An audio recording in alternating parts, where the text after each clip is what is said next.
Greetings and welcome to the United States Transhumanist Party Virtual Enlightenment Salon. My name is Gennady Stolyarov II, and I am the chairman of the U.S. Transhumanist Party. Here we hold conversations with some of the world's leading thinkers in longevity, science, technology, philosophy, and politics. Like the philosophers of the Age of Enlightenment, we aim to connect every field of human endeavor and arrive at new insights to achieve longer lives, greater rationality, and the progress of our civilization. Greetings, ladies and gentlemen, and welcome to our special virtual Enlightenment Salon of January 22nd, 2023. Today is the occasion of our 12th annual International Day of Protest Against Hereditary Religion. This is an event that was originally founded by Richard Collins, who unfortunately died several years after its founding, but it was carried on by our friend Eric Schulke of the Movement for Indefinite Life Extension. And Eric was kind enough to connect me with our esteemed panelists today. Our panelists are Dr. Lawrence Krauss, who is a particle physicist, cosmologist, best-selling author, lecturer, and president of the Origins Project Foundation, as well as host of the Origins podcast. We also have Armin Navabi, who is an author and podcaster, an ex-Muslim atheist, founder of the online free thought community Atheist Republic, author of Why There Is No God, Simple Responses to 20 Common Arguments for the Existence of God. And we also have Dr. Valerie Tirico, a psychologist, writer, social commentator on religious fundamentalism, and author of Trusting Doubt, a former evangelical looks at old beliefs in a new light.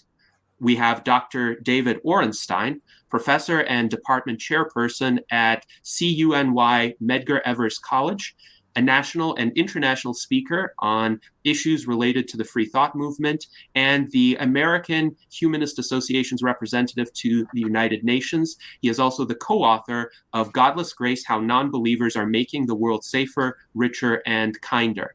And also joining us, we have several of our U.S. Transhumanist Party officers, including our Director of Visual Art, Art Ramon Garcia, our Legislative Director, Jason Geringer, and our Director of Longevity Outreach, Ben Ballweg. And I would like to start this conversation by mentioning why the U.S. Transhumanist Party cares about the subject of hereditary religion and free thought, including for children. So in our platform, we have two sections that speak to this in particular. You can find the U.S. Transhumanist Party's platform on our website.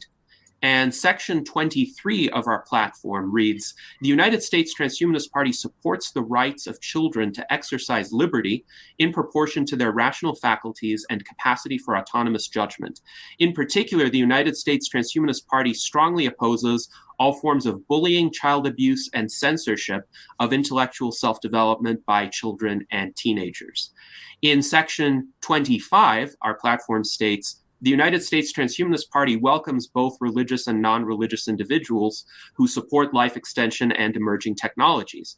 The United States Transhumanist Party recognizes that some religious individuals and interpretations may be receptive to technological progress, and if so, are valuable allies to the transhumanist movement.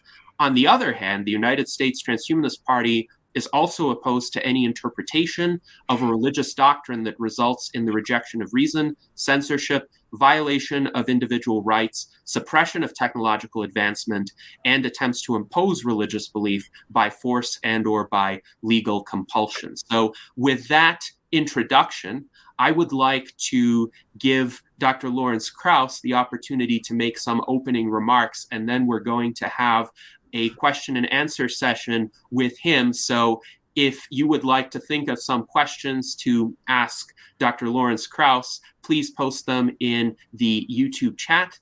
Dr. Krauss, you have the floor. Well, thanks. It's nice to be with you virtually. When I remember one of the first times I met my friend Richard Dawkins, with whom I've done many different events, he was giving a lecture, and he said something that really kind of amazed me because because like most people, I'd fallen for the ploy.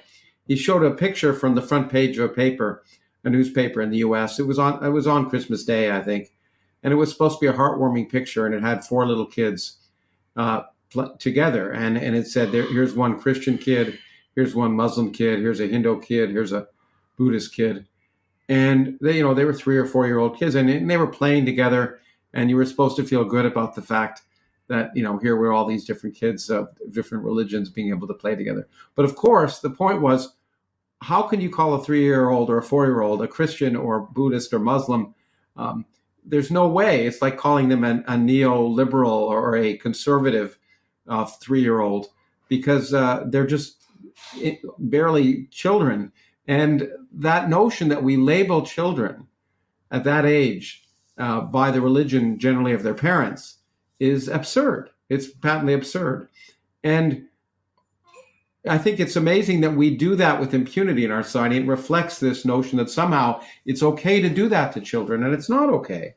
I think that's the key point. In fact, both Richard and I have argued at different times that imposing religion on young children at that age is a form of child abuse.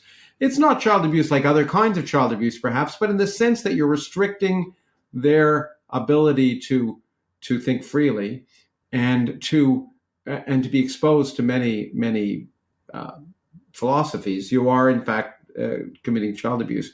But the other aspect of this kind of hereditary aspect of religion that is so insidious, and well, so in some sense it exposes the falsity of religions, and somehow it's never emphasized enough that if religions are true, it is amazing that the children of Christian people are generally Christian, the children of Muslim people are generally Muslim, and somehow if there are these universal truths, it's kind of amazing that these universal truths are exposed in vastly different ways to people based on the religion of their parents. And so the hereditary aspect of religion, in my mind, is one of its weakest links, if you want to expose the fact that religions reflect that humans created God rather than the other way around. The other aspect that I think is particularly insidious about the hereditary aspect of religion is that children are exposed to it at the same time as they're exposed to ideas of right and wrong. And of course, each religion's notion of morality tends to be different. And this close-knit aspect of morality and religion, the fact that religion has a monopoly on morality is really one of the major problems. The fact that somehow in many parts of the world you cannot be viewed as a moral person or a good person unless you have religion. And I guess I'll just close by saying, I used to debate, I have discussions about fundamentalism a lot when I first started talking about the attacks on science that fundamentalists made. And that's how I got involved in talking about this publicly. But what I realized is that fundamentalism, of course, is a severe problem around the world. But after, I guess, Richard and I made this movie called The Unbelievers about Richard and me, I started getting letters from a lot of people saying, I was just so happy to see this because there were large crowds, in this case of atheists. And I live in a small town in some place in the U.S., and I can't talk to anyone. I feel like a bad person because I'm questioning things. When, of course, everyone's questioning things, but I can't tell people I'm questioning things. I feel like a bad person. That's the monopoly on morality that religion has. And the fact that you can't openly question things is, of course, the other really disastrous part of religion. And it's important for people to realize that other people share those views, that it's generally universal. And the fact that people are afraid to say these things, often I've been told by people, they're afraid to say these things for fear of being ostracized, of having their children ostracized by other families who don't want their children associating with the children in question because somehow their parents have come out. So all of those aspects of the hereditary aspect of religion are part of the reason that on the whole, religion it causes more pain than good in the world. Yes. Thank you very much, Lawrence, for those remarks, and a lot of what you said resonates with me. In particular, the question that I have for you pertains to the common assertion that morality requires religion in some manner. And I encountered this because I was one of the few atheist students at Hillsdale College back in the late 2000s. And actually, my main disagreement with the many religious members, predominantly Christian members of the student body, was not over whether or not God exists. I tried not to really deconvert them, but I tried to persuade them that it is possible to be an atheist and to be a moral human being, that one does not have to believe in some sort of anthropomorphized supreme being in order to act morally. And I'm wondering, do you see opportunities to break through to religious people just in terms of that argument? Are there strategies that you have found to be effective, not in deconverting people per se, but just in convincing them that it is possible to be an atheist and to be a moral person? Well, there are two things. There are certain organizations that already do this. There are a number of atheist organizations, some of which I've been associated with in the past, some I haven't, but that do things like have drives for charity and helping out, doing the standard thing that religious organizations do. And so I think, actions speak louder than words. So that demonstrating that kind of morality or ethical principles is an important one. But I think the best argument I can give actually comes from a friend of mine, Steven Pinker, who it's where I first heard it anyway. And he basically said, if you didn't, let's say God wanted to, do you think that God would want to support, say, rape and murder of children? Okay. And the answer is absolutely not. Okay. For most people. And then you'd say, well, if that's a kind of a universal moral decision that God really has no role in determining, then why have the middleman? Why do you need it? I mean, so basically address people, as I've often done on stage too, saying, would you, if you didn't believe in God, would you murder your neighbor? And every now and then one person will say yes, but on the whole, most people won't. And so when you point out these moral decisions that clearly represent things that people intuitively recognize are wrong, and point out that they still wouldn't have that behavior even if they didn't believe in God, it demonstrates that God has nothing to do with it. Yes, indeed. And we have some viewer feedback as well. Chris Fricks writes, I feel the same way, Lawrence. Religion has a way of segregation that is not easily discussed. He also writes, yes, we are all generally altruistic without religion. We have evolved to cooperate with each other. Mike Lazine writes, yes, dogma is a huge problem with a number of faiths. And he also agrees in regard to characterizing children as religious. He says, just like when adults want to say that a toddler is of a certain sexuality, it is ridiculous. Young children in particular have not developed the cognitive capabilities, the emotional maturity to really make those kinds of decisions yet. Well, that's the key point, and I guess I should have emphasized before. It's that labeling children this way, these notions of God are very, and all of the notions associated with religion require a lot of thought and deep experience, and children just don't have that. So to impose upon them the notion of the existence of a divine being or an intelligence in the universe, which is a very complex subject and very sophisticated to be able to address that in some detail, is just not something that children are capable or have the experience to deal with, and therefore it's a kind of brainwashing which is really inappropriate. That's the sense in which I really meant it was child abuse. And by the way, as far as the notion of morals, another atheist, late friend of mine, a physicist named Steve Weinberg, who won the Nobel Prize in Physics, used to say, there are good people and there are bad people. Good people do good things, bad people do bad things. When good people do bad things, it's religion. Yes, interesting remarks there. And our friend Alan Crowley writes, yes, I rape and pillage as much as I want, and that is exactly zero. The fact that someone needs a book to keep them from doing it, I find very disconcerting. And also our friend Dowd Sheikh writes, not only is it possible to be an atheist and a moral person, it is also possible to be religious and be an immoral person.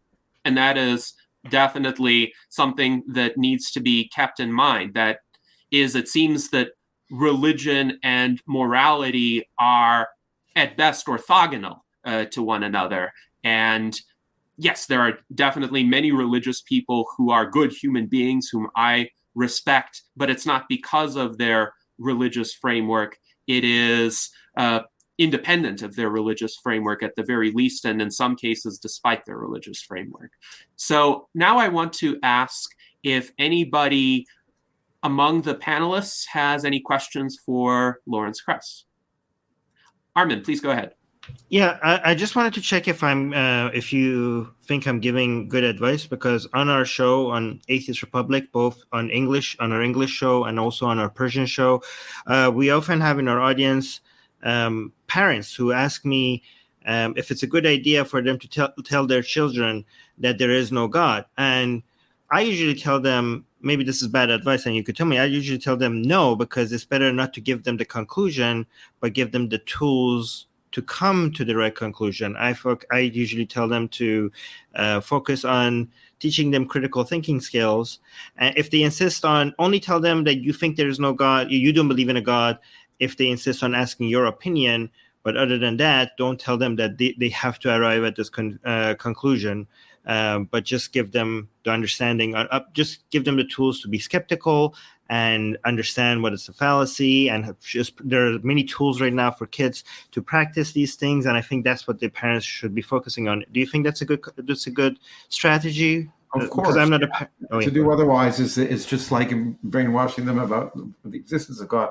It doesn't. The answer to that question is not as important as how you deal with children. And on the whole, I think there are three aspects. First of all, it's nice to ask them a question. Say, "What do you think?" and "Why do you think it?" and work them through it. I think that kind of questioning and mutual discovery goes way beyond religion, but to all aspects of the world. I think more parents and more teachers should be prepared to say, "I don't know. Let's think about it, and let's try and find out. Let's see what we can learn together as an act of discovery." So, teaching them critical thinking skills is absolutely I think the correct thing to do, and to allow them to think it through themselves. It's very early, but you might ask why they think one way or another, or why they're asking the question, and use it as a chance to build some kind of discussion.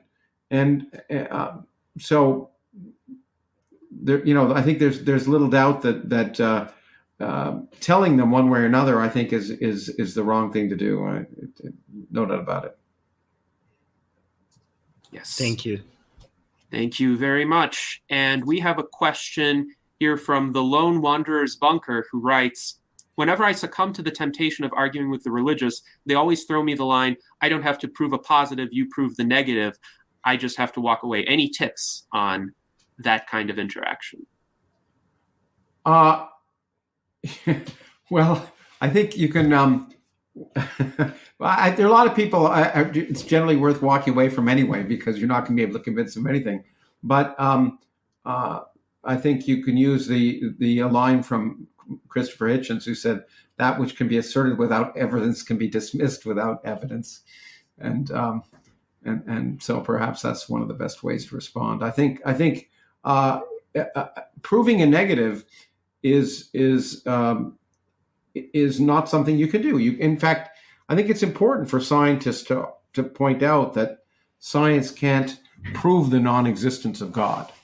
And in fact, I was going to say to Armin, in fact, just reminded me, I don't like to use the word belief with children or anyone else. As a scientist, I don't believe anything. Children, I don't like to use that word.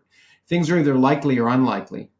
And in science, scientists don't believe things, or at least, we say we do, because colloquially, but things are either likely or unlikely. They're very unlikely. If it's very, very likely, we tend to call it a fact. But I can't disprove that we weren't here, that the universe wasn't created 5 seconds ago. No, and with all of us being here with the memories of having had this conversation or having been forced to listen to me.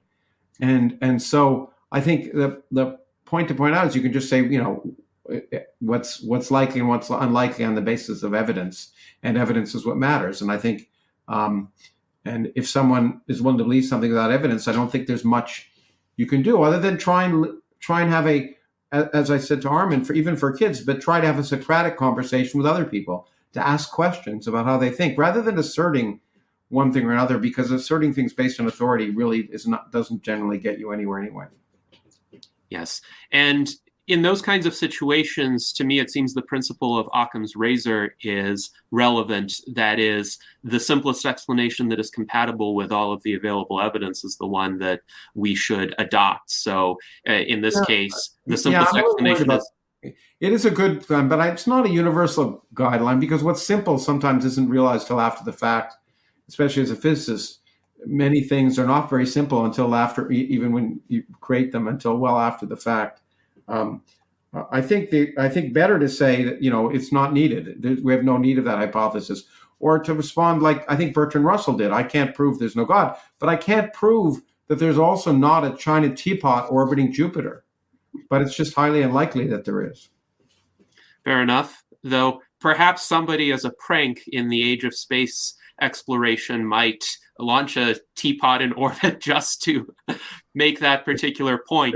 Then I'll have to change my argument at that point. I'll have one more comment for you to respond to, Lawrence, and then we will ask Armin for his opening statement. 50 OAS writes, "It's a fairly depressing prospect for our sophisticated consciousness to just be sentient meat." Now, I don't share the view that it's depressing, but how would you respond to that? No, I think it's the exact opposite. I think it's remarkable that we're sentient. We should celebrate it every day of our lives. It's just a remarkable cosmic accident. And in fact, the fact that we are just a cosmic accident makes our existence here, in my opinion, much more special rather than less special, because here we are, some random place in the middle of nowhere, 13.8 billion years after the Big Bang, able to ask these questions, have these questions, look up at the night sky and wonder if we're alone, and realize that, we're just here for a little speck, and yet we have this ability to question and understand.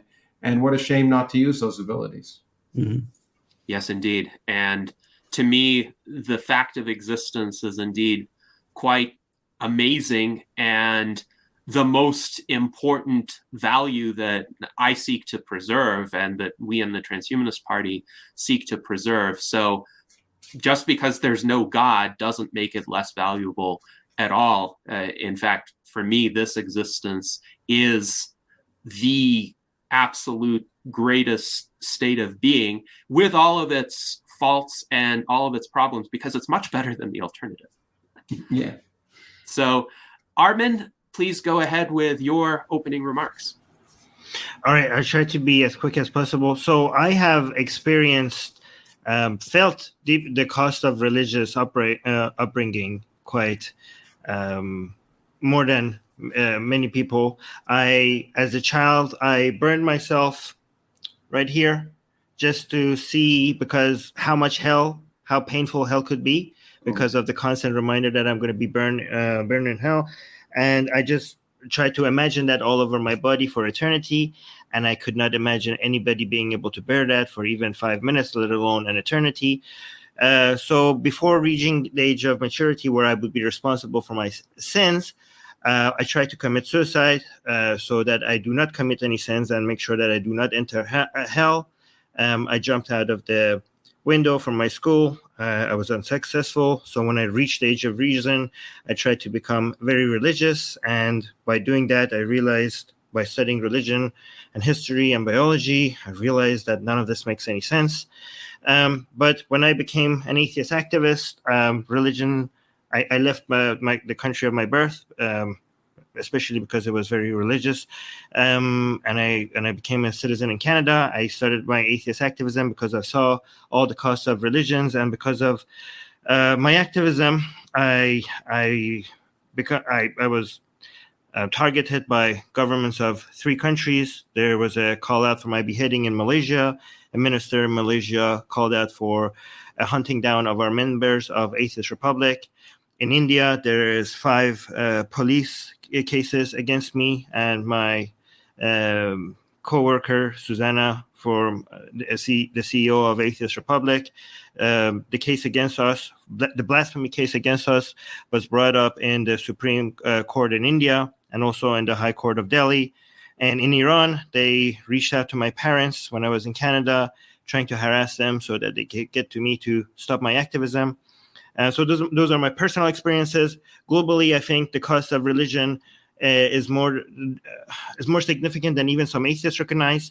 There's this liberal order that we have that has made the world a lot more peaceful and stable ever since World War II. And some of the greatest threats to it is coming from the religious right in the United States, in Israel, and in India. But I don't want to get into too much detail on that because I don't have much time. So that rather than just sharing some negatives about religion, I do also want to share some positive trends in the world, especially from the country that I was born in, Iran. So I wanted to show you that not everything is bad. Things are going in the right direction in many places. This is the latest stats coming from Iran. You can see that most people, when you talk to them about Iran, they associate that with an Islamic country, a country with a Muslim majority population. However, if you look at the latest data coming from Gamoun Institution, which is an academic institution, so if you add up all the Muslims on this graph, you have the Shia Muslims with 32%. But if you add all the Sunni Muslims and all the other Muslims, what do we have? I think we have Sufis as well, somewhere around here, but they don't add up to anything above 35%. So we are officially at a point where Iran is now a Muslim minority country, which is unbelievable. I never imagined being ever even getting close to something like this in my lifetime.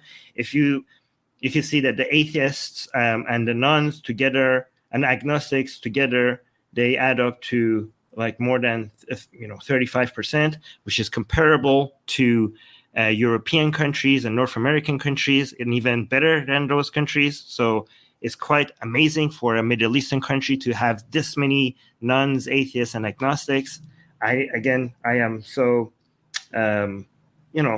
amazed. When these numbers came out, I could not believe it. It was amazing. But here you can see that these numbers have been due to a dramatic change in Iran. If you look at down here, you can see that the question was, how have your religious or non-religious beliefs changed during your lifetime? So this is changes within one lifetime. We have never seen a shift this major in religious views anywhere in history. Such a mass exodus. You can see the red. The red represents I went from being religious to non-religious. We're not talking about leaving Islam for another religion. We're talking about leaving Islam to no religion at all. And we have 46% of Iranians within one lifetime. This is within the last 40 years. Within the last 40 years, close to half of the population of a country with 85 million people, half of the population have left religion altogether. This is unbelievable numbers, right? And also, I want to show, there's so many other interesting stats here that I don't want to share all of them with you, but maybe this one is more related to the conversation today. There are opinions about hijab, which also make a lot of people shocked, but because this is more related to today's discussion, this is the last stat I want to share with you. So if you see the question, I want my child to learn about diverse religious beliefs in school, the majority agree, 53%, just about religions. But here's the question that is actually more interesting. I want my child to be educated in religious teaching and duties in school. 56% of the population disagrees. So when it's about religion, the majority, just understanding about the different diverse religious groups, the majority agrees. but just learning the teachings of religion. Basically, this is the part that we are more concerned about. This is the religious indoctrination. Most Iranians disagree with that. I would like to spend more time sharing more data from the study with you guys, but I know my time is limited. I don't know if I even have gone over time or not yet, but do I still have more time to share anything else? Yes, actually, please feel free to scroll up to some of the charts. I'm going to share a few of our viewer comments on this. So Richard Russell writes, wow, I had no idea about what was going on out of public view in Iran.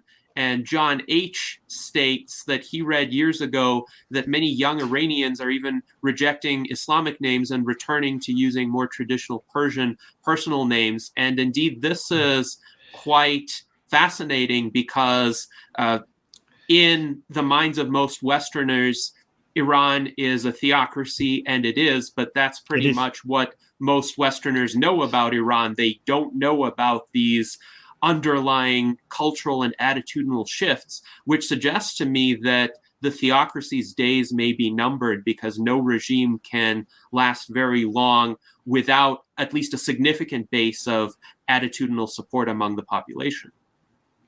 True. And I also want to mention that the current revolution that is happening right now in Iran requires a lot more attention, especially from atheist content creators. I've seen very few Western atheist content creators YouTube channels to cover this, except Apostate Prophet and Atheist Republic. I've seen like so many of the greatest YouTube channels that we have that dedicate their content to atheism are ignoring the greatest a revolution against religion in history. The only one that even comes close to it maybe is the French Revolution, which is not necessarily anti-religion, but maybe it was a little bit against organized religion, if we could maybe form it like that. But this is a movement that has, not all of it, but within its identity, a major part of it, an attack on religion itself, not just organized religion, not just like a religion in power, but religious values as a whole. We have never had anything close to this in history, and it amazes me that so many Western atheists are ignoring this movement. We have atheists, like the atheist movement is a global movement, and atheists across from the Middle East are right now needing your attention more than ever, and I don't understand why Western atheists are completely ignoring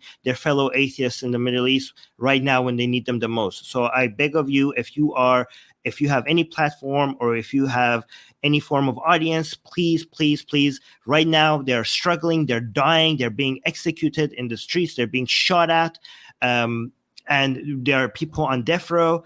And the fact that secular people or atheists or other activists and even feminists, because it's also a feminist movement that is happening right now in Iran, and I'm seeing very little attention to it. I'm even seeing mainstream media cover it, and even though mainstream media is covering it, I'd see atheists and secular activists are not covering it. Like, what else do you need for you to pay attention to this? So I beg of you to please cover this revolution and cover this movement. Yes, thank you very much. And we will stay a little bit longer on this subject just to share some viewer comments. Dre Gibson writes, interesting information about Iran's attitude towards religion. I have two Iranian friends who are both secular. However, they grew up in Europe. Dowd Sheikh writes, exposure to science and technology has definitely accelerated that process of secularization of Iran's population. Dave Silverman wonders, do we know what the driving force is behind this movement and how can we assist it along? And you spoke a little bit about this, Armin. What would you say the main driving force or forces would be? It's a government. It's living under a theocracy, has given people a taste of what religious values are, and they do not like it. So I would think I would say that the greatest force, it's amazing how, it's ironic how the greatest force for atheism has been an Islamic government. Quite interesting, and yes, quite ironic indeed. So thank you, Armin, for sharing this, and we will have the opportunity to revisit the situation in Iran a bit later in our conversation. But now let us go to Dr. David Orenstein for his opening remarks. David, I think you need to unmute yourself. I'm a bit of a Luddite, so I apologize for that. Thank you for the invitation to be here and to be with such fine colleagues. So, as an anthropologist, I come from a perspective of really an overview effect, which is, if you don't know what that is, most astronauts who, once they go up into space, they turn around and they look at the planet and they realize that we are more interconnected than we would assume just by being these little primate species running around on the planet, assuming that we're all different from each other. I was very fortunate as a child to, by about 8 years old, come to my non-belief. I don't put it in the words then as I do now, because I'm an adult. But I knew what I knew at 8, I still find today. And while Lawrence was using the terms likely or less likely to, I tend to use the word conclude, meaning that I draw my conclusions based on science and based on evidence to bring out my own personal truth. So with that, I'll read my personal statement and then talk about some of the research from one of my books, which you mentioned here. So my view is this. The only way for the universe to really know itself is for sentient beings to uncover, test, and explain how the universe naturally operates. We go back repeatedly to ensure what we know remains accurate, changing our assumptions as our knowledge and our techniques and our technologies and our ideas gain greater insight than generations before. In this way, we don't need to depend on magic or mythology or any central authority or philosophical dogma to show us a humanistic way forward. We can trust the machinery of nature by trusting the machinery of science and those who manage those controls. They have the means to intellectual production to, and I know this is a bit alliterative, to farm the fields of the cosmos to create abundance harvests of knowledge. When we do that, we see things as we've never seen them before. We learn things that we've not known before, and we become better humans because of it. In my view, as both an atheist and non-believer, and as a secular author, and as an academic, I conclude that religion closes down that wonder and inhibits intellectual growth, both subtly and overtly through violence. It removes the mental tools to wonder and inquire. In a sense, it decapitates curiosity and skepticism. And those are just, and that's the nicest things you can say sometimes about religion. But essentially what a faith-based perspective will do is that it demands a fealty while it gives little in return except to reward ignorance and tribal identity. And so I've come to these conclusions after years of research, but I had the sense of this when I was 8 years old. And I have to say, I've been very fortunate to be able to come to these conclusions, not through necessarily self-fulfilling prophecy, but by actually doing research and speaking to people who were like me, who came to their non-belief at a very young age. But the other road that they came to it was through being believers at one time, and then because of some impact in their life, some life lesson they learned, giving up their belief because they saw, in The Wizard of Oz, when you pull away the curtain and you see the levers being moved, or as I like to say with the Matrix, when you put your hand up and you stop the bullets and you pluck them and you look at them, you realize really what's going on behind them. And it has very little to do with a spiritual life as it does with a life, with the lives of power from a sociological perspective, with the lives of authority, and with the value that we put in institutionalizing the need for the control of other people. And religion does that really, really well. And so I thank you for your time and attention. It's lovely to be here with everyone. Thank you. Yes, thank you very much, David, for those remarks. And really the fact that you were able to arrive at a skeptical, questioning disposition at the age of 8 is impressive, and it resonates with me as well. Now, I was raised in a non-religious household, so I had the wherewithal as a child to ask these kinds of challenging questions, and I would always ask, why is this the case, rather than something else, as a child. And fortunately, there wasn't a lot of strong pushback for me doing that. So that evolved into a lifelong habit of critical thinking and trying to seek out evidence for particular positions, rather than just accepting them based on authority or based on faith. For those who are interested, I prepared a video 10 years ago, actually, for the second annual International Day of Protest Against Hereditary Religion. And that video is entitled "The Benefits of a Non-Religious Upbringing, a First-Hand Account." So please check out that video if you're interested in my story. And now let us go to Dr. Valerie Tirico for some opening remarks. Valerie, you have the floor. Thank you for including me in this conversation.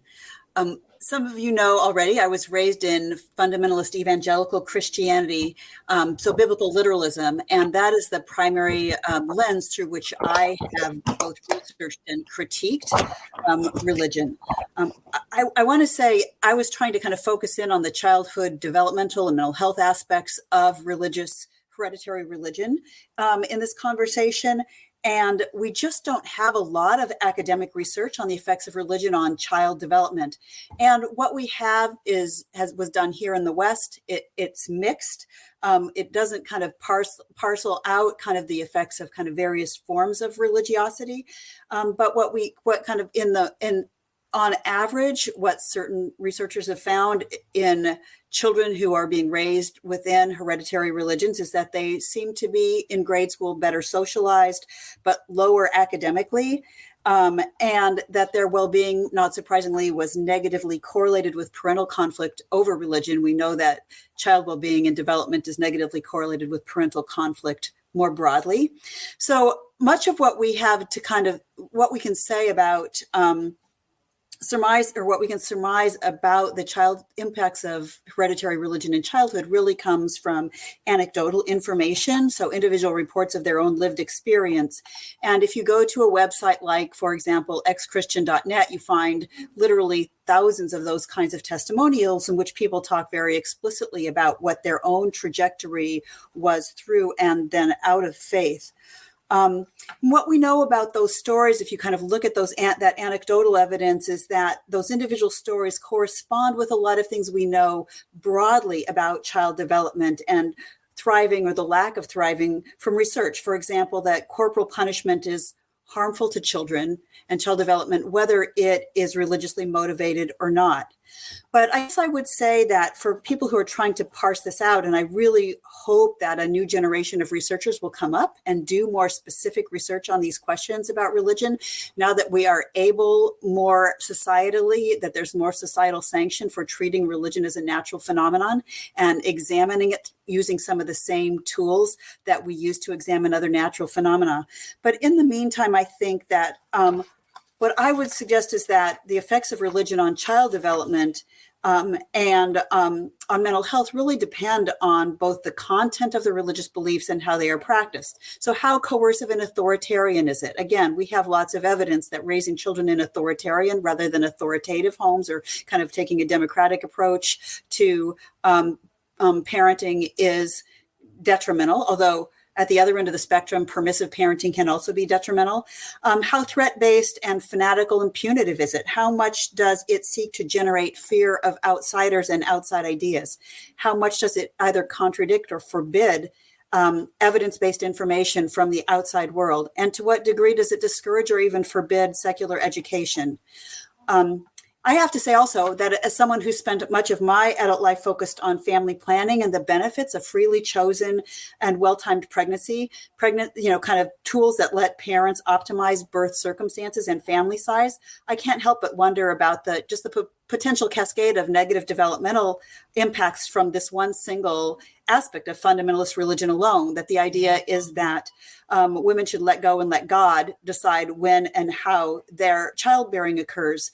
And I think that if you go way back through a long chain of causality, which I won't, that those ideas in fundamentalist religion are specifically still very derivative from the Iron Age the Axial Age idea that of women and children as economic chattel, which, as you all know, has the same root word as our word cattle. And the well-being of chattel really only has social and moral consequence as it affects the well-being of their owners.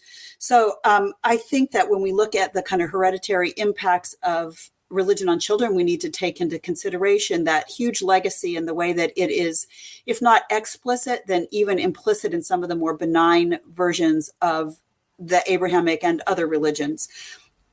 I would say, kind of lastly, just to wrap it, that the most widespread coercive forms of religion in the world today are variants of Islam in places that are not accessible to research on child development or mental health. So, we've got some pretty dramatic and egregious examples of what's going on in Iran. We know that women and girls are being killed in Afghanistan to prevent female education. And it doesn't take a whole lot of thought to generate at least some hypotheses about how that might affect psychological well-being or development of children. So it's easy for folks in the West to be speculative or cautious about negative and positive consequences of children being immersed in religion. But we really need to remember that we're looking at a small part of the spectrum, that we are not actually asking the question about what happens when children experience that kind of coercion, not only within the family unit or within the church, but within society at large. And so I think that that is, I really grateful that Armin is on this call and that he's raising this question about how little attention is being given to the secularization within the Muslim world, and also the traumas and coercion within the Muslim world. Because I think that I live in Seattle, which I think of as the beating heart of the left coast of the United States. And I have spent a decade and a half immersed in progressive activism. And I have to say, living in that context, that there is a quasi-religious quality that has emerged on the left in the United States that deeply disturbs me in its parallels to evangelical Christianity. And I think that the ignoring and or denial of what's the kind of coerciveness of much of Islam comes from the fact that it is specifically anathema within the orthodoxies of the progressive left to talk about or acknowledge some of those dynamics. So I'll stop there. Yes, thank you very much, Valerie. And I really appreciated the overview that you gave, such a nuanced exposition, drawing both on what the research does show, as well as emphasizing the importance of stories, narratives, what one might consider anecdotal evidence, but important data points nonetheless about the effect of religious upbringing on children and the variety of such effects that are possible based on the kind of religious framework it is and how it is interpreted within a particular family or within a particular society. And most definitely the quasi-religious aspect of some contemporary left-wing social movements is an observation that I have had as well. Any time that a movement or a group of people will say you have to accept these ideas just on faith, or you're a terrible person, or you're evil otherwise, that is a major red flag to me. And interestingly enough, one of our longtime viewers, Super Fin Guy, was wondering, well, if religion fades away, hypothetically, I'm not saying that it is fading away, but what will replace religion with people? And the concern there is there may be certain underlying dispositions that are not caused by the religious framework per se, but were the cause of the religious framework or how it was interpreted. And if the religious framework disappears, something else that is just as bad or worse may fill the vacuum. So what are your thoughts on this and how it might be avoided? What skills, what faculties can we cultivate to help people essentially navigate that potential minefield? Armin, you wanted to say something on this. Yeah, I mean, I don't remember whose quote this is, and I don't know, and I'm probably not saying it exactly. If somebody knows who knows what I'm referring to, please mention it. But there was a quote that went something like this, asking the question of, without religion, if religion goes away, what replaces it? Is kind of like a slave asking that if slavery goes away, then who would be my master? There's nothing that we need to replace religion. Religion is a source of evil, and without it, there's the time that we have free and the source of meaning and the sense of awe, we don't even need to figure out what to fill it with, because it's in the free market. Whenever we have a need, those things will just present themselves, because we are individuals and we are all very different from each other, right? The idea, religion has sold us this idea that we need this one thing, this one source of awe, this one source of community, this one source of meaning. But coming out of that religious mindset, I think we have to understand that we are very different from each other, and there's no one answer. And even without religion, if anybody wants to come out and sell you this one answer to serve this purpose for all individuals, it's kind of, they're replacing religion with something that is very similar to religion. We as individuals, we are so unique, and we all have different answers to these questions, and we just have to go on a journey and discover this for ourselves. And my answer is going to be different from your answer, and that's the whole point of individualism. Yeah. Yes. Thank you, Armin. And I myself am a strong individualist as well. I think it is incumbent on each person to seek meaning and agency in their lives. David, it looks like you have something to say on this. That's one of the root tenets of humanism, I might add. And I don't want humanism to replace it either, but I just agree with you, is all I'm saying. Go ahead. I would just mention that, if we want to look at religious-based thinking as a form of vestigial thinking, well, think about our own bodies. What's vestigial on our own body? We don't go around thinking, well, what's going to replace the gallbladder? If we don't need this, then the body doesn't require it, and nor does human civilization going forward, and we've seen with the rise of the nuns, we've seen with the rise of non-belief. I mean, just recently there was an article about the number of churches that are closing in the United States, simply because, and some of it was caused by the pandemic, but it was a trend that was exacerbated by the pandemic, is that people are not going to houses of worship anymore. So if you look at in the quote unquote West and you see the changes going on, you look at Iran and you see the changes going on, the reality is that we can get along very, very nicely without the need for a faith-based reality, a spiritual-based reality, very well as a human species. We're an adaptable species, both biologically and culturally, and so we don't need it. Yes, thank you, David. And Valerie, what are your thoughts on this subject, particularly in regard to some people substituting this religious framework for another framework that is similarly authoritarian and intolerant, and how we can address that, how we can remedy that in our societies? So my view on this is a little bit complicated in that there's a number of different ways that we can look at religions, right? We can look at religion as mind viruses, right? As a kind of complex family of mind viruses or meme complexes. And I've written extensively about that. We could also look at religion as a set of kind of aggregated cultural technologies, including the supernatural hypotheses that are there and that we have been able to very well substitute for with the scientific method. But I think that, like maybe 10, 15 years ago, there was some question about, I think, Alain Boutin, a philosopher, wrote a book called Religion 2.0 and kind of exploring what it might look like to replace some of those cultural technologies, if you will, what it might mean for us to find other ways to come together to talk about what we find meaningful in meaning and morality in life, how we kind of share our transitions, how we provide mutual support, how we how we express wonder and joy. And I do think those are very deeply part of what it means to be human.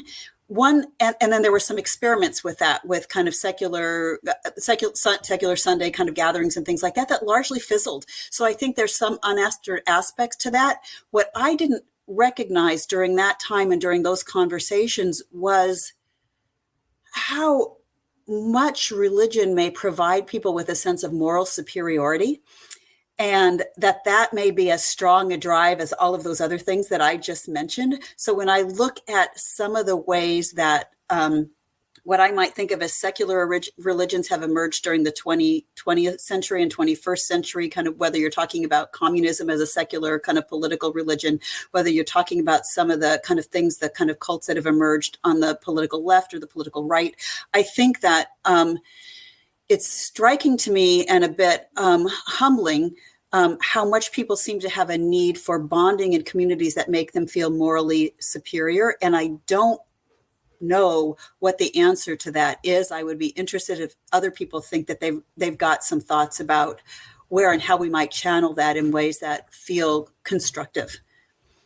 Yes, thank you very much for those comments. And indeed, I think the answer would be analogous to assembling pieces of a puzzle. So I can even bring up our virtual enlightenment salons as an example of what could be done to cultivate a community in a positive and constructive way. And we do have a regular meeting schedule. It happens to be every Sunday. This is coincidental, but it's a gathering place for people to discuss ideas, discuss subjects of importance to people, including in terms of values, morality, ethics, philosophy. And I think people need that. People also need meaning in their lives. They cannot just have a vacuum of meaning. They will find something to fill that vacuum. So my thinking is that should be constructive and it should be inspiring to people. So the pursuit of science and technology and rationality, that would be inspiring for people. Now, our friend Alan Crowley writes, Eric Hoffer, in his book, The True Believer, which we discussed at a prior salon, shows how true believers, so-called true believers, most likely leave one religious worldview for another since they still want to believe in something. And he writes this in reference to the statistic from Iran, where 29% of the population identified as none, having no religious belief. And that is amazing to him because it shows that this true believer dynamic is not fundamentally what's playing itself out in Iran. There really is a rise in religious skepticism. So it is definitely a fascinating situation to follow. Now, also, Richard Russell writes in regard to Hoffer's book, Hoffer points out that Weimar Germany had street battles between Nazis and communists, but after the Nazis prevailed, many Reds just switched over. So if there is a kind of authoritarian mentality or a faith-based mentality where some people just want to follow some framework and that's it, and they don't want to think for themselves, then they'll follow the framework that is predominant in their milieu, so to speak. And if a previous framework is defeated and displaced by another, they will shift to the other framework. Alan Crowley also writes, the True Believer presents a very good case for this issue of belief being the problem when a believer gives up one belief for another. And it's a very relevant book, even though it was published more than 70 years ago, 72 years ago now. So with that, I would like to pose a question to the panelists, which I think is quite an interesting premise. And this question, I think, was posed by our friend Richard Russell, and he wonders, if you were to inherit a former church, now closed or abandoned, what would you do with it, given your approach and your desire to cultivate rational thinking and individualism? How would you use such an asset?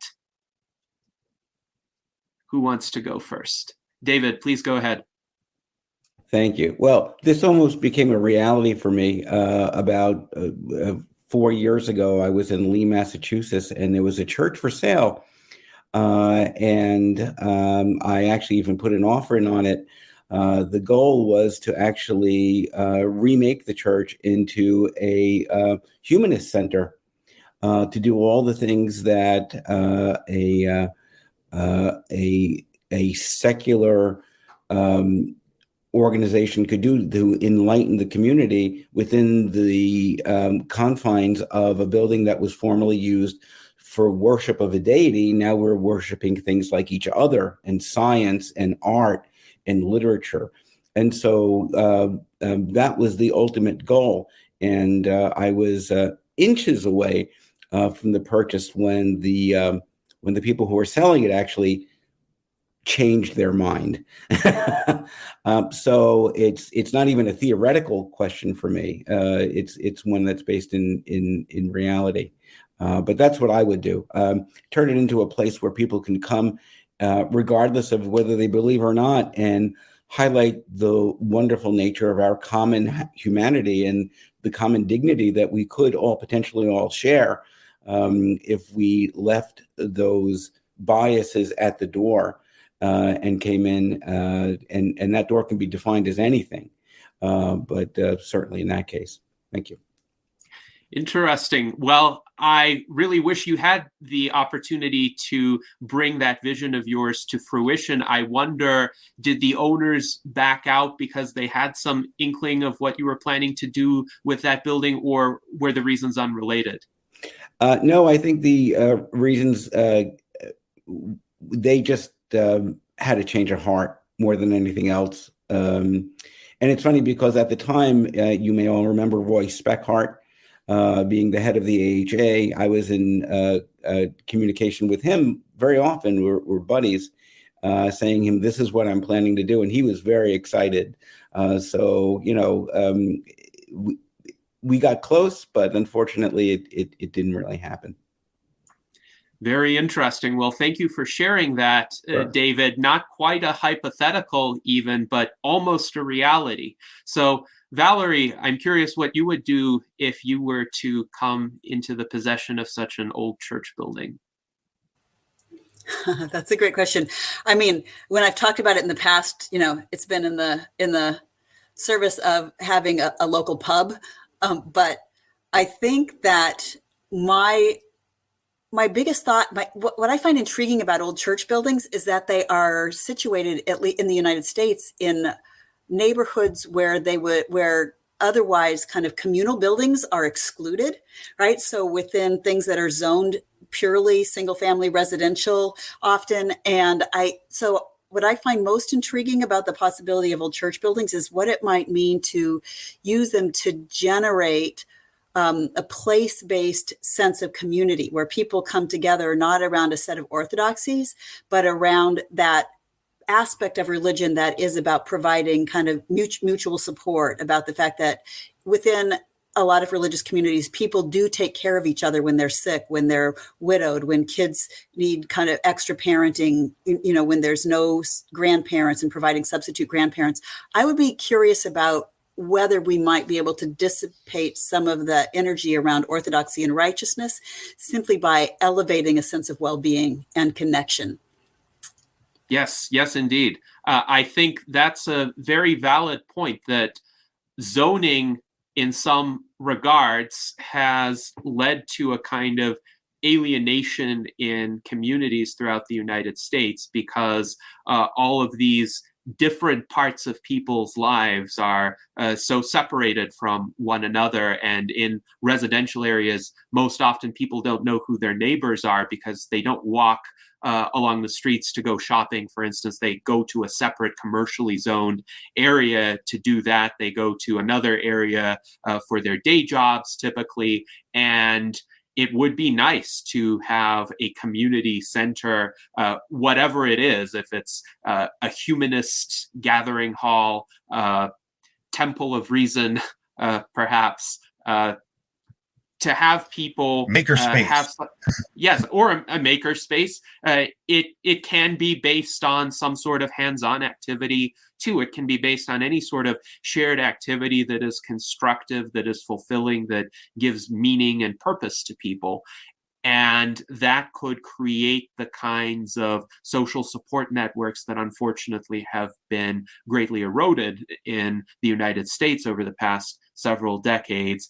And one of our viewers, Christine Shelska, writes, if you want to see what has been done with closed and abandoned churches, visit Montreal. Interestingly enough, I was in Montreal about 21 years ago in the summer of 2002. I walked around the central area, the old city of Montreal from the 17th century. I wonder if there are any historic buildings that have been refurbished from that portion of the city. But Christine, if you have any more information about that, please feel free to share. And Catherine Shurek writes, Meetup has helped atheists get together quite a bit.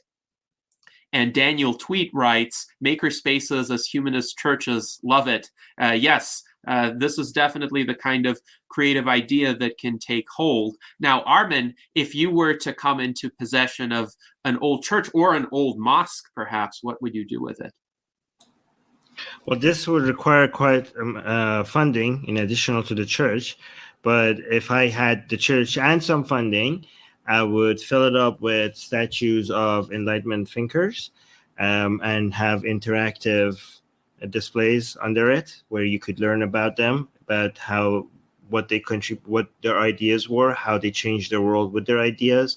Have some physical books also of them, for both adults and kids, like to see the statue, look at their name, look at their biography, have some interaction, look at some videos of their life and some explanation, audio explanation, video explanation, but also explain their faults. So we celebrate these people that came with ideas that made the world a better place, either through science or a way of thinking that was not dogmatic and liberated people.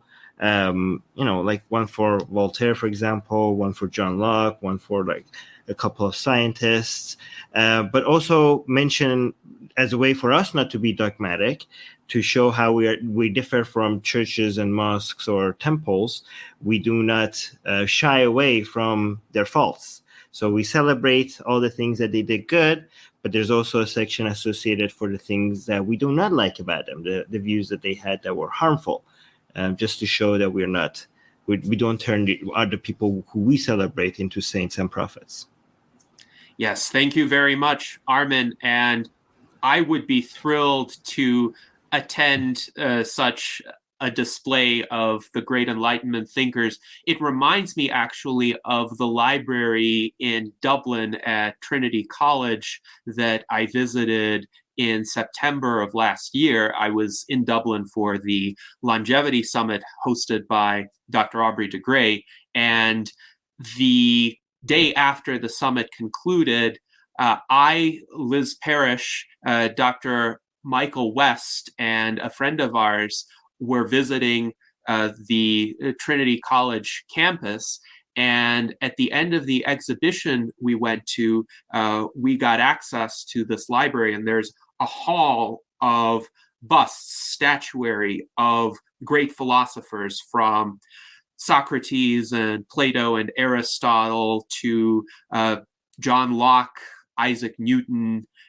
There were essentially all of the great 18th century authors and scientists there. And it was amazing because a lot of these busts were actually created in the 1740s, and then there was a second wave of them in the mid 19th century. I photographed all of them, and I still have them in my photo collection. But that was quite an experience to actually be in that environment, surrounded by statues of the great Enlightenment thinkers. And yes, we need more such places. We need them in the United States as well. So I hope you get to create that someday. Now, there's also a response from Christine with regard to Montreal, and she says a lot of the old church buildings were converted to pubs, condos, there's a library, so a lot of secular purposes that these buildings have been put to. And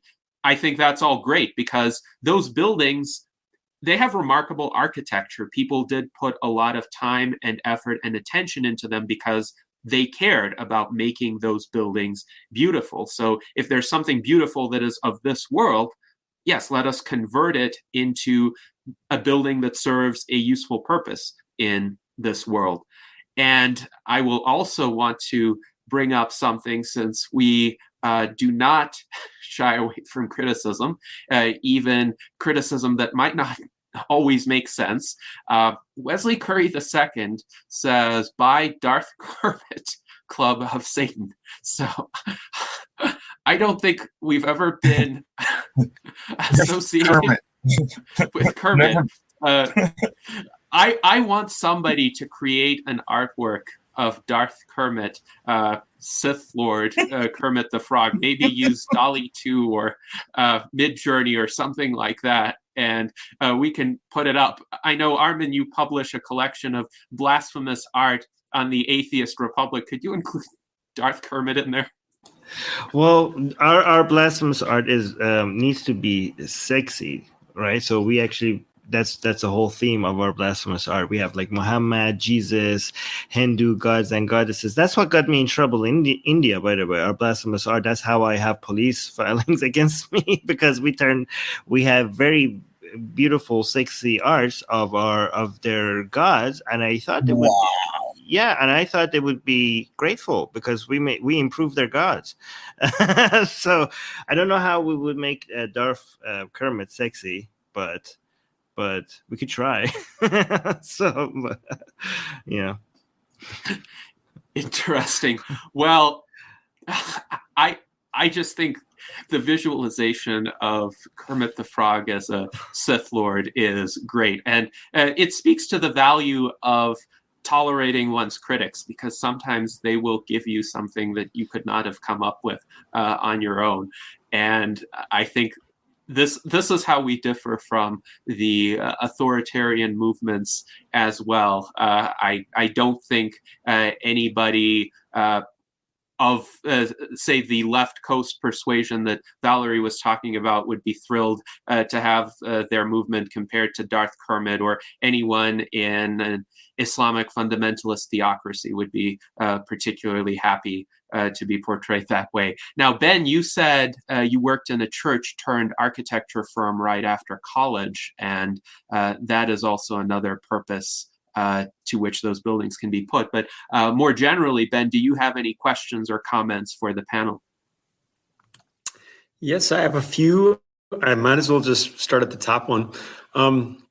I know you're probably, we're probably not talking to any actual crusaders today, but what is your message to crusaders that are legitimately just out there trying to save as many souls as possible, even if you might think that they're not really, that where they're thinking that that's the case is not an accurate way to be thinking about their approach to religion or such things?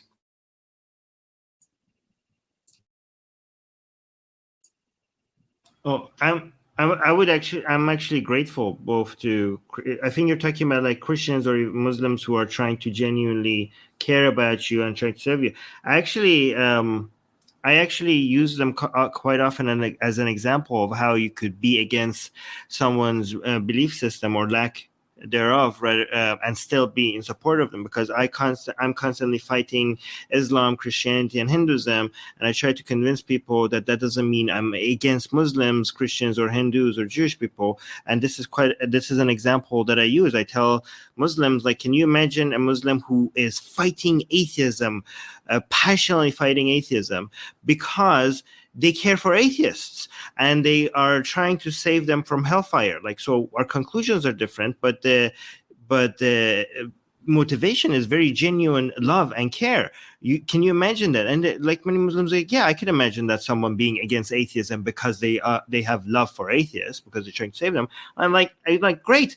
So you could see how I could be very much anti-Islam, especially because I think Muslims are victims of Islam. It's not, because many religious people have a hard time understanding that being against their religion does not mean I am fighting them personally. So if you could imagine a religious person being against atheism because of their love and care for atheists, then why can't you imagine the other way around, where somebody is against religion because they love and care for everybody in the world, including religious people? Even if you think that we are causing harm by being against religion, can you see that maybe our motivation is not causing harm? And now we have a general understanding. Like, so even if our conclusions are different, and I think you are unintentionally spreading harm, and you think I am unintentionally spreading harm, at least we could unite over the fact that we are both motivated to make this world, and for you this world and the next one, for me just this world, a better place for everybody. And that's a bonding experience that we could have with religious people.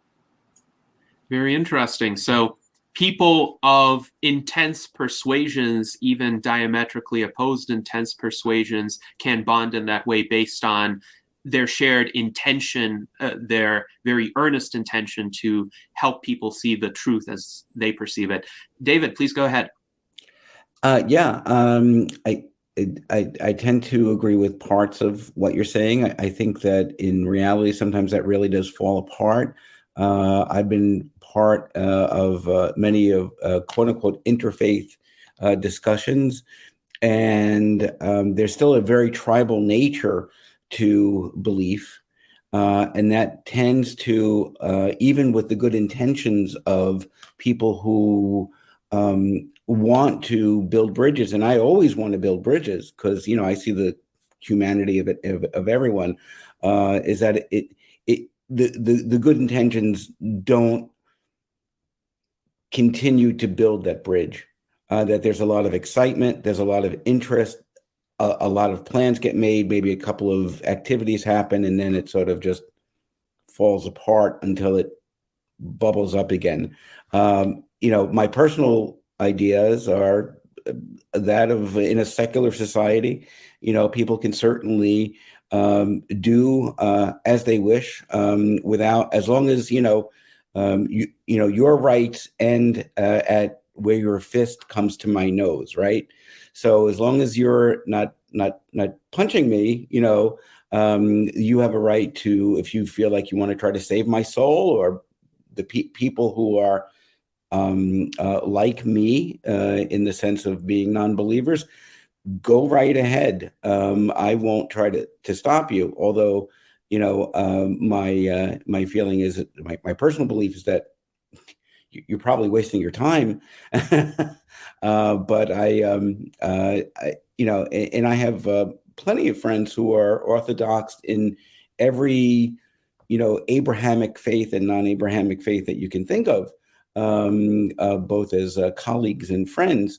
We get along because we sort of are actually doing the opposite, not trying to convince each other that we're right or wrong or trying to save a soul, but trying to see a more common humanity.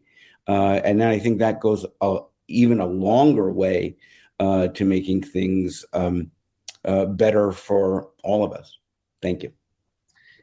Yes, indeed. Thank you, David.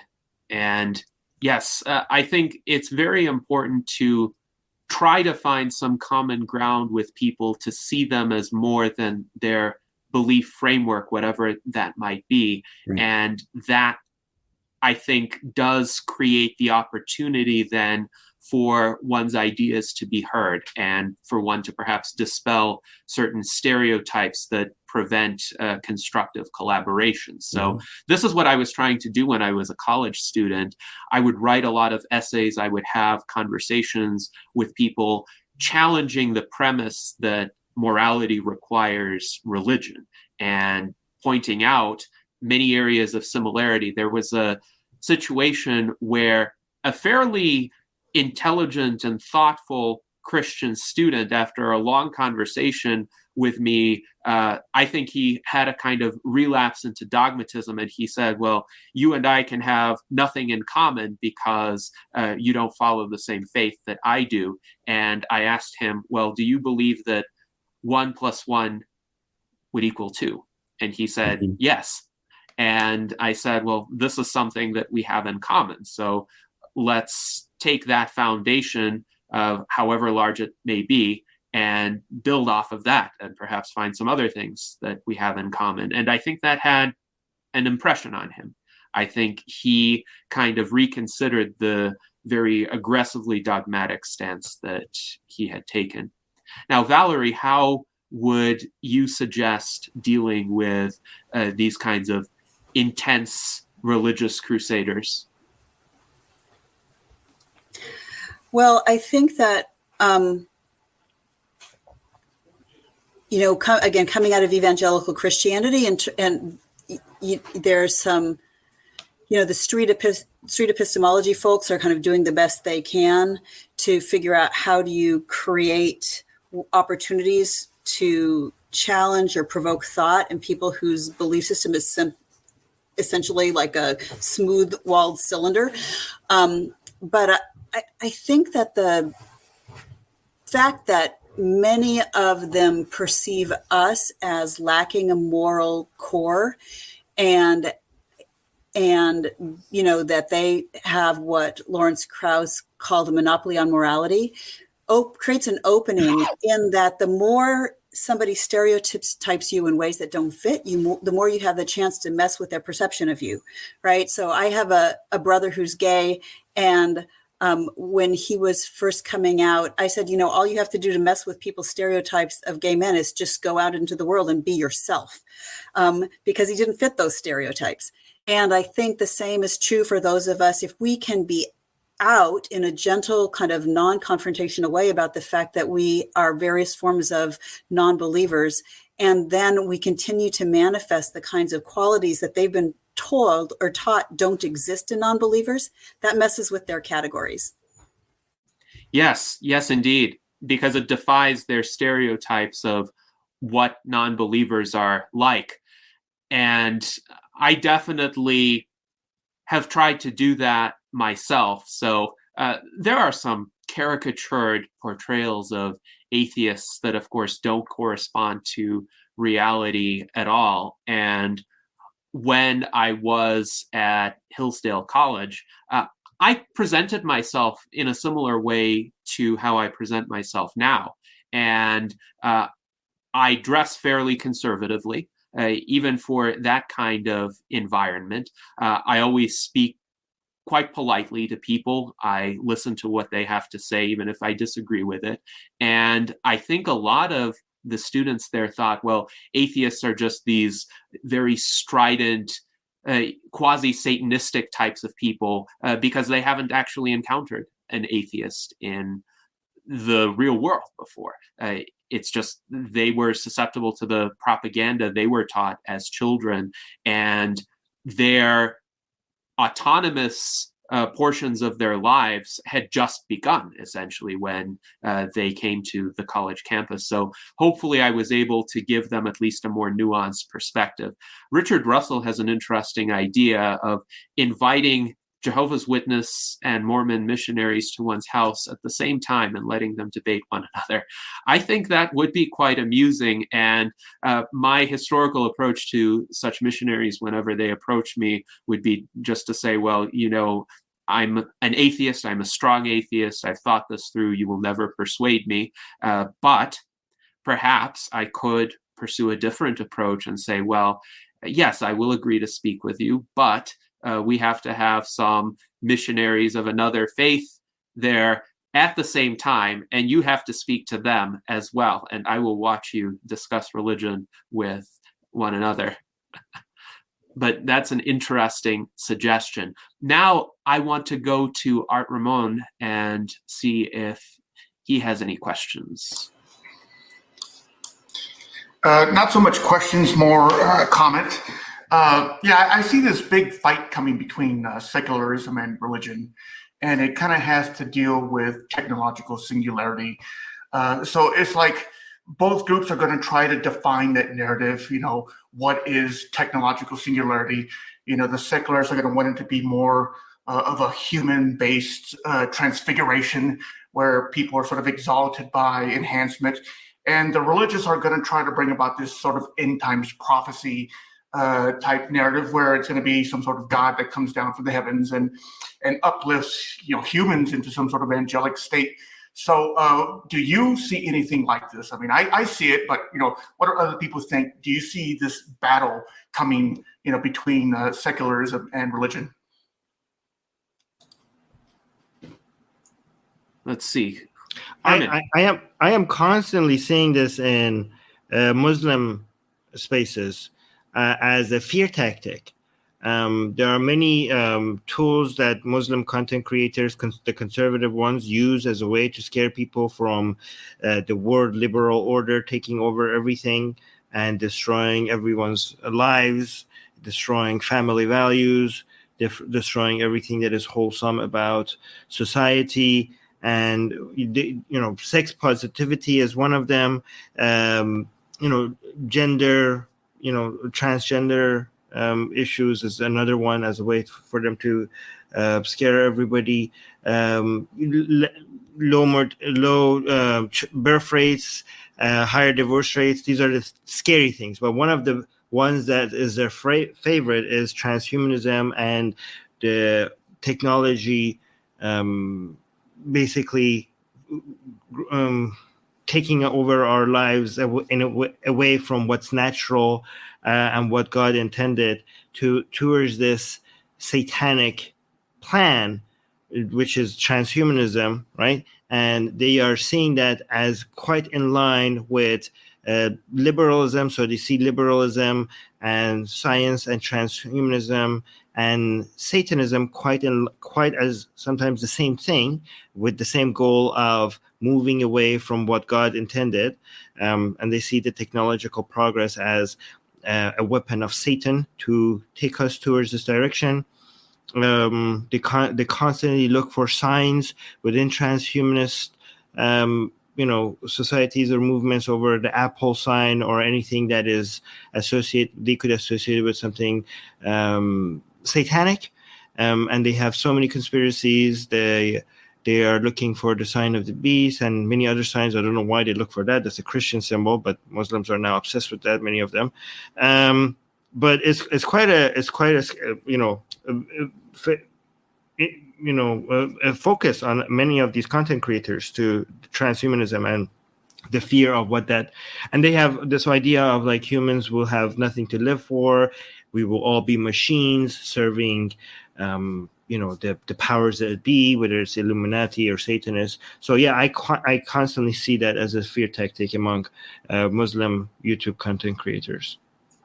Yes. Well, thank you for sharing that, Armin. It's amusing to me how these critics, and there are Christian religious fundamentalist critics as well who engage in this kind of rhetoric, they seem to lump everything they dislike into this one giant amorphous threat. Like you said, with the Apple symbol, somehow equating that to transhumanism and lumping that in with the atheist community or the breakdown of family values. Yeah, it's because it's all part of how you construct your worldview. I've been very religious before, and it has to do with how do you rationalize your illogic, basically. And then therefore it becomes, if something happens you don't know, oh well, then it's a demon, and you can always find a way to rationalize it. and somehow, fit it into, and that's probably why they're looking so hard, because they're trying to figure out a way to fit it into their worldview, because it ain't fitting real good. If it was fitting easy, they wouldn't be thinking about it. Yes, it definitely does not fit well. And I'm wondering, though, if technological progress could be used to bring some religious people along to more humanistic positions and more science-based positions, just because they can see the beneficial power of science and technology. David, did you want to comment on this? You're muted.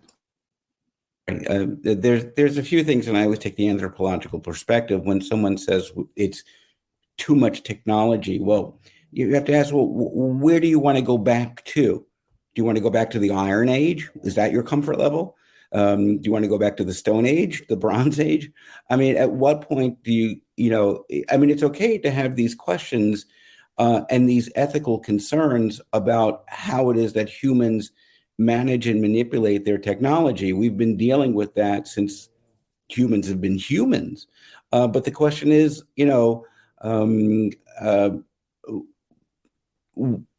we are growing our knowledge base because of the tools of science. So it's when the question is asked, is this a war? Well, and who's going to win? Well, I think the secularists have already won. If you must know, because unless you're an extreme religious dogmatist, like, let's say, certain religious Jews in Brooklyn, or the Amish, or, that's your frame of reference, 16th century Europe or whatever, you're not going to adopt the technology. But the rest of us, the 8 billion of us, 7 billion of us, are going to keep going on. Now, that doesn't mean that we don't worry about it and what it means in terms of how it is we define our humanity. But it does mean that, the cat is already out of the bag. And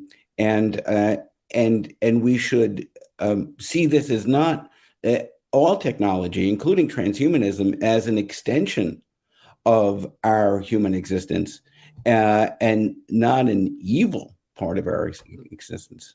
Thank you.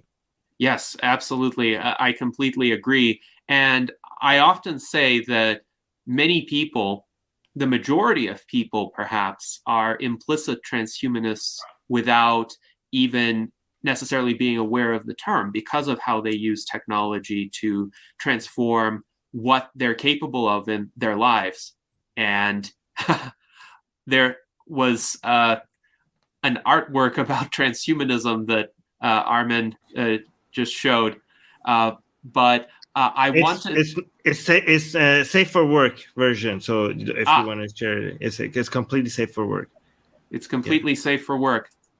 Yes. So because a lot of Muslims fear transhumanism, our blasphemous art project, we made this art. So by the way, if you guys want to see our art, it's at blasphemousart.com. So because they constantly see this transhumanism in line with Satanism and the apple symbol, we made an Islamically themed art with a Muslim woman with the hijab, reaching out and accepting and giving in to the progress of technology and accepting the apple from Satan. And you can see her hand is turning robotic as a symbol of transhumanism.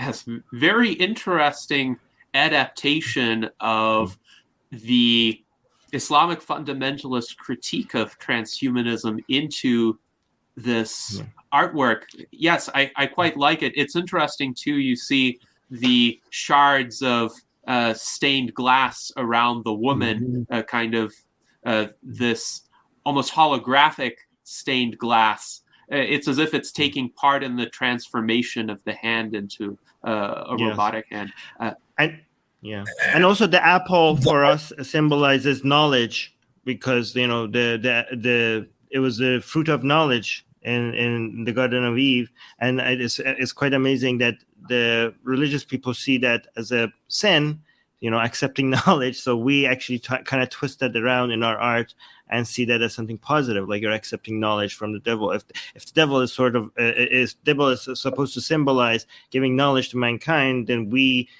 technology is also symbolizes knowledge. So we kind of celebrate that in our art. Yes, indeed. Yes, indeed. There's technology right in the art. I mean, you couldn't have made that picture like 20 years ago. That CGI is cool, man. That's cool stuff. Yes, indeed. David, please go ahead.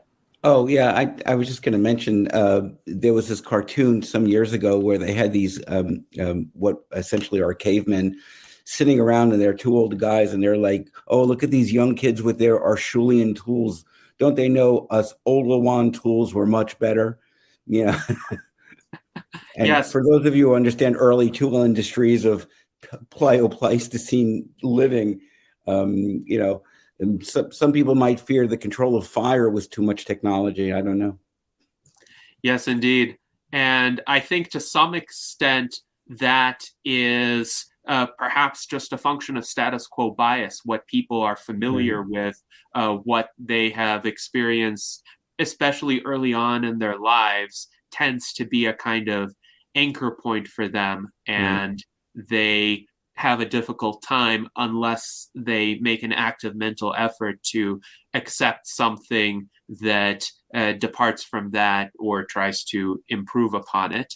Now, we also have an interesting remark by Alan Crowley, who writes, "I get a kick out of how powerful our tiny group of transhumanists are and control everything on the planet, and how that's portrayed on YouTube. And he's hanging out on Sunday afternoon with real folks who control the world." Well, we like to stay humble, Alan.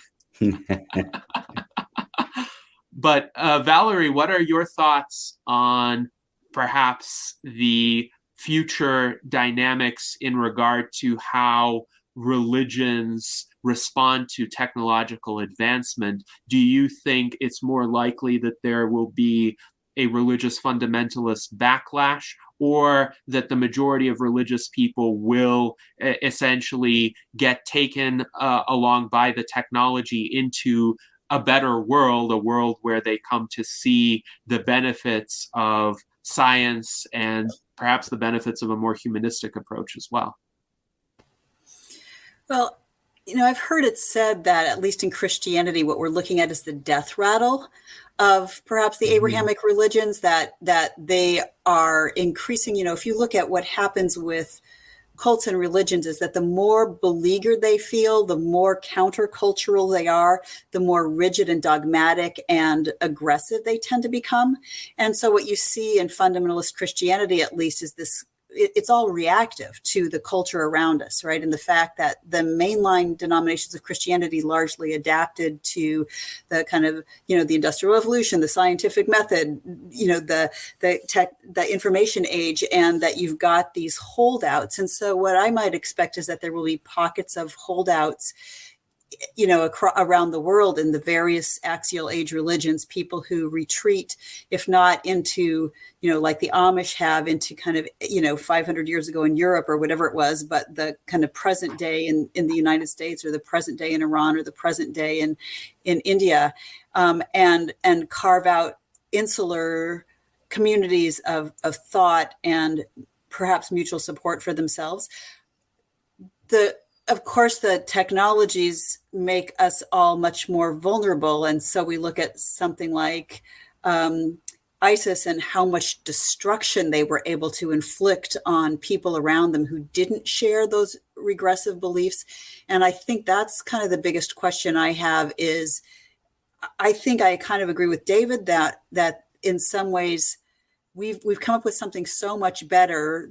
The scientific method is what we know about how not to fool ourselves, right? And it's just become, we ask the questions that can prove us wrong rather than asking the questions that keep showing us right.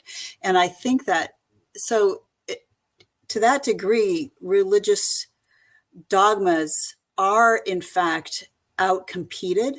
It's just a question of what they're going to do to human well-being or even human survival in the interim as we struggle to adapt to some major planetary challenges that where they're being explicitly obstructionist about that adaptive process. Yes, indeed. And I tend to share the view that really forceful fundamentalist interpretations of religion are on the way out, just because there are much better sources of meaning available for people, but there is that concern about what damage they might inflict in the meantime. And I think we may be seeing that play out in Iran before we see it playing out in the West. If the backlash against authoritarian religion is as strong as Armin describes, then I don't see how the theocracy can last for another 5 years. And we will see more popular uprisings and, unfortunately, a crackdown or an attempted crackdown by the theocracy, which hopefully will not succeed. Now, we have some interesting observations. Richard Russell provides a quotation: anything that is in the world when you're born is normal and ordinary and is just part of the way the world works. Anything that's invented between when you're 15 and 35 is new and exciting and revolutionary, and you can probably get a career in it. And then anything invented after you're 35 is against the natural order of things. And that is a quotation from Douglas Adams. Well, I hope I don't get permanently stuck in the year 2023 in terms of my attitudes, because I'm right at that boundary line right now. I think we definitely need to get to a much better and more advanced world than the world of 2023. And hopefully further technological advances will play an important role in this.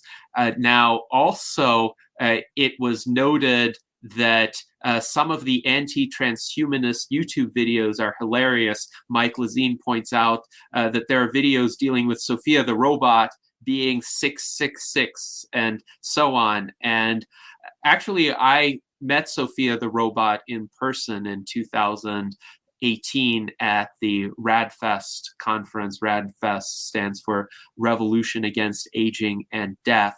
And I got to see a musical performance by Sophia. But interestingly enough, the government of Saudi Arabia granted Sophia the robot citizenship. So even a very hardline Muslim government has become a bit more open, a bit more enlightened in its attitudes toward technology.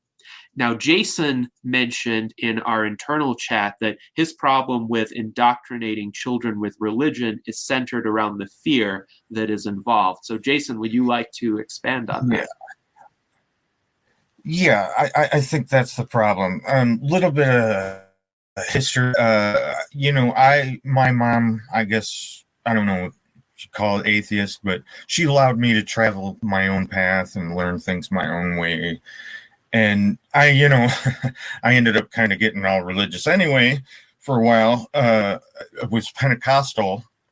One of my best friends was, had a whole Pentecostal family. And so I kind of lived at their house. And, anyway, the problem with the fear, when it's used in their indoctrination, is because if it follows the same path and the same playbook as brainwashing, well, then that's not cool.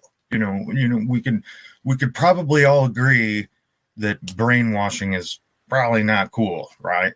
That's, maybe that's just me, but anyway, and I'm really glad that he mentioned earlier about the window thing, because, I remember, and, I had kind of a criminal record, even though I was super religious. Funny how that happens, right? It can make you as a kid sort of like the Joker mentality. It's like, well, I'm gonna burn anyway. There's nothing I can do about it.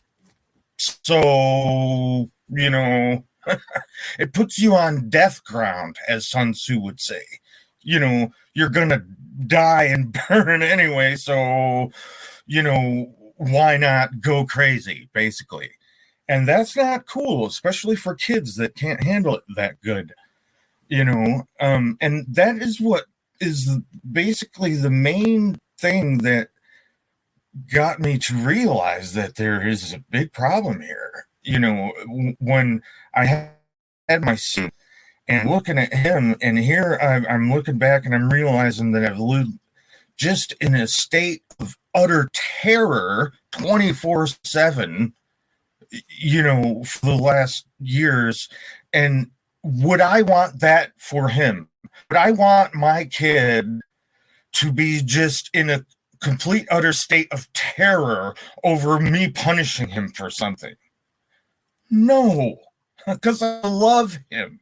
That's not how it works. So that's that's how I came to that realization. But I'll pass it back. That's good enough for now.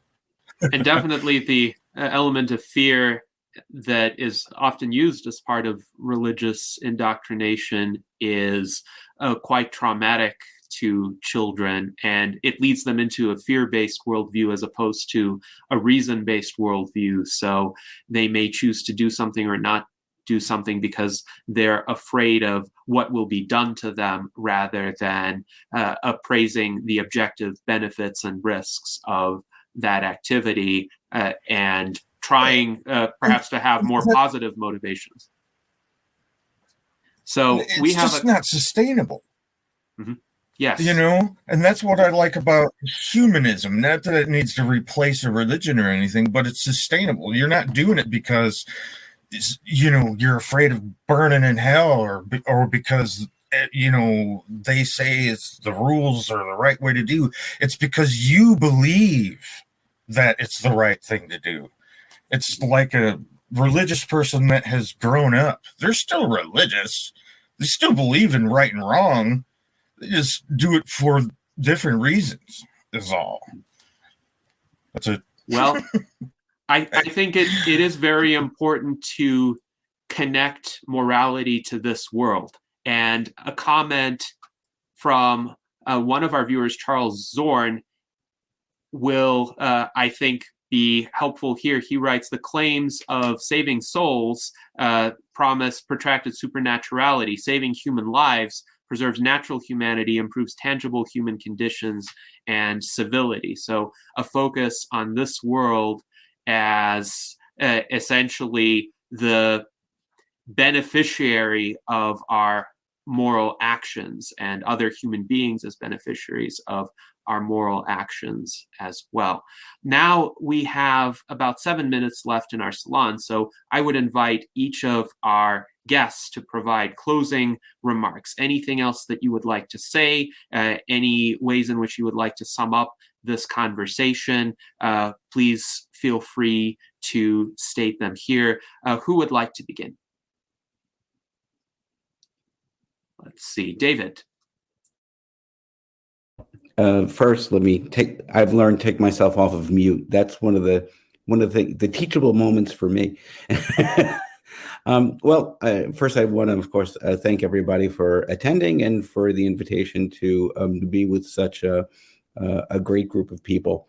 It's nice to meet everybody, and I hope that this is the start of a longer conversation. And now you have me as a gum on the bottom of your shoe. So if you ever need to reach out or want to talk, I'd love to continue the conversation.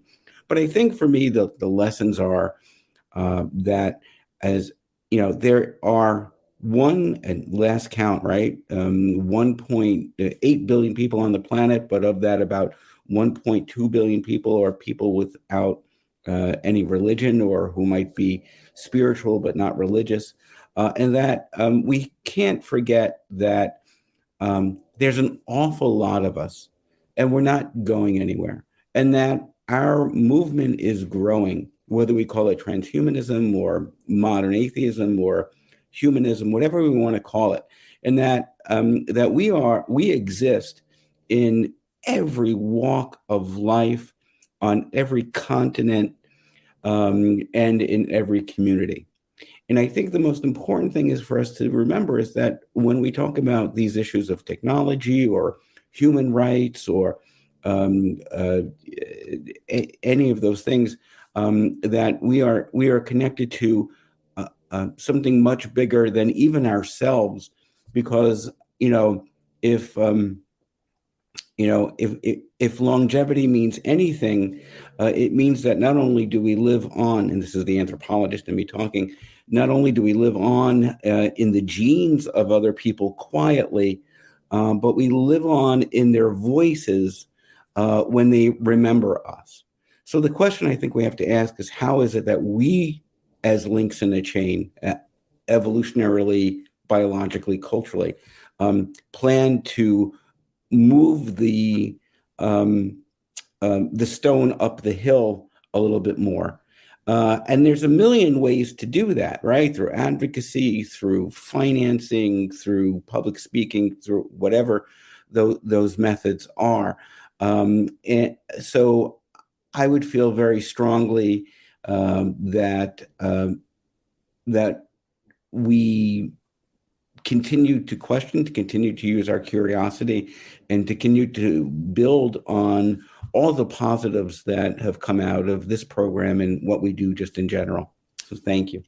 Yes, absolutely. Thank you very much, David, for those comments. And indeed, let us keep building upon the great progress that we've made here. I would be happy to have each one of you as guests individually for future virtual enlightenment salons, where we can delve into these ideas and related ideas in greater depth. Now, Valerie, what are some closing comments that you would offer?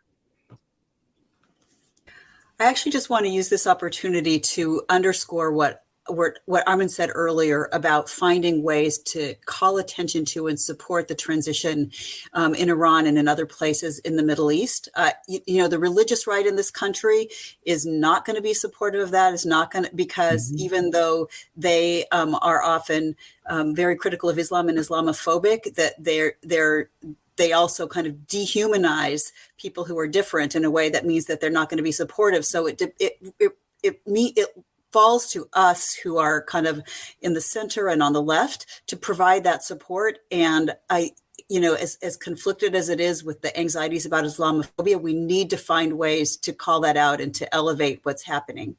Yes, indeed. Yes, indeed. And Armin, please go ahead. I just want to ask again everybody to try to have a global perspective over this whole secular, atheist, humanist, whatever you want to call it, movement. We're all in, I know it's cliche to say, but we're all in this together, and we are affecting each other globally more than ever before. And there are not that many things that is standing in the way of progress, more than religion. Right? And I'm not exaggerating because I'm an atheist activist. I'm trying to be as objective as I can. But if you look at the world superpower, which is the United States, the party that is right now standing in the way of human rights, women rights, gay rights, trans rights, fighting global warming, scientific progress, and everything. And it's a party that is voted in a lot by religious beliefs. Like people who have religious beliefs have made this party, the Republican Party, relevant. And in United States is a country where its politics affects every other country in the world. So religion in the United States is affecting everyone, all of us on the planet. And we have one of the most populated countries in the world, which is India, its politics is being plagued by far-right religious extremism. And basically the world's biggest democracy is now the world's biggest secular country, which is India. Its secularism is now very much being threatened by Hindutva nationalists. And a lot of people don't understand that the greatest rise of far-right extremism, religious far-right extremism, is now happening in India. And when I talk about far-right extremism, people usually think white nationalism, and that is important. I don't want to take away from how important it is, but the greatest rise of far-right extremism is happening right now in India, and it's happening because of religion, because of Hindu extremism, and not that many people even know about that. And population-wise, India is a place where everybody needs to be concerned about. And I don't know if you look at Europe, many far-right extremism is growing in Europe. If you look at Israel is a smaller country with a much smaller population, but for some reason Israel's politics influences the entirety of the Middle East and United States. So Israel is a place that we need to be concerned about. So I just invite people not to just look at Europe or United States. I just want people to understand that whatever is happening in other countries is going to affect us all. And I want us to figure out ways to make this community of atheists more interconnected globally, especially as AI becomes better at translation, and language barriers are going to become less of an issue. So we need to take full advantage of that as much as we can. And if I may, I want to plug Atheist Republic for having this global perspective. I'm the founder of Atheist Republic, for people who don't know. And I invite you to check our YouTube channel, Atheist Republic. When we cover religion and atheism and secular related content, we cover the news. We have a news show every week that we cover 10 items, and we do have a very global perspective. So if you wanna have a global perspective, our channel is a great resource. Yes, thank you very much, Armin. And unfortunately, our time has come to an end today, but it was an amazing discussion, and I appreciate everyone's contributions. I echo Dowd Sheikh's words that we would hope to see a transhumanist or technological movement that rivals the theological movements of today. And Daniel Tweed says the long arc of history is bending toward greater reason and tolerance. I hope we can help contribute to that. And until next time, everyone, live long and prosper.